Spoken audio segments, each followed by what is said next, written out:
নেপালে আরও ২৭৩ metric ton আলু রপ্তানি করল বাংলাদেশ।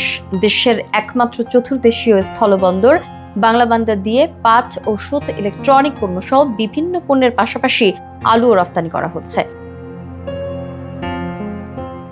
বিষয়টি নিশ্চিত করেছেন বাংলাবান্ধা স্থলবন্দরের উদ্ভিদ সঙ্গ নিরোধ কেন্দ্রের কোয়ারেন্টিন ইন্সপেক্টর উজ্জ্বল হোসেন। তিনি জানায়, বাংলাবান্ধা স্থলবন্দর দিয়ে ভারতের ফুলবাড়ি হয়ে কয়েকটি ট্রাকে মোট ২৭৩ মেট্রিক টন আলু নেপালে রপ্তানি হয়েছে। এর আগে ১০ এপ্রিল বন্দরটি দিয়ে ১৪৭ মেট্রিক টন আলু রপ্তানি হয়।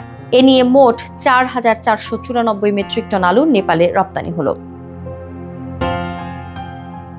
পঞ্চগড়, ঠাকুরগাঁও, দিনাজপুর ও রংপুর বিভাগের বিভিন্ন এলাকা থেকে ভালো মানের আলু সংগ্রহ করে পরীক্ষা নিরীক্ষার পর নেপালে রপ্তানি করা হচ্ছে।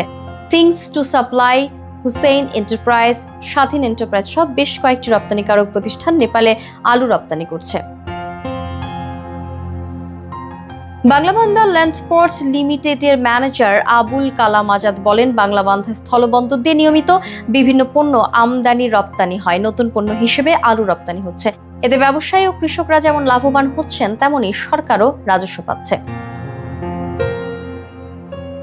বন্দরটি দিয়ে বাংলাদেশ থেকে ভারত ও নেপালে পাট, ওষুধ, প্রাণ ও ওয়ালটনের পণ্য, জুস, মোটরসাইকেল, ব্যাটারি সহ নানা ধরনের পণ্য রপ্তানি হচ্ছে। অপরদিকে মসুর ডাল, গম, ভুট্টা, যন্ত্রপাতি, রেল লাইনের স্লিপার, খৈল, আদা ও চিটা গুড় আমদানি করা হয়। এর আগে ৮ এপ্রিল ভারতের ভূখণ্ড ব্যবহার করে বাংলাদেশের পণ্য তৃতীয় দেশে যাওয়ার সুবিধা বাতিল করে দেশটি।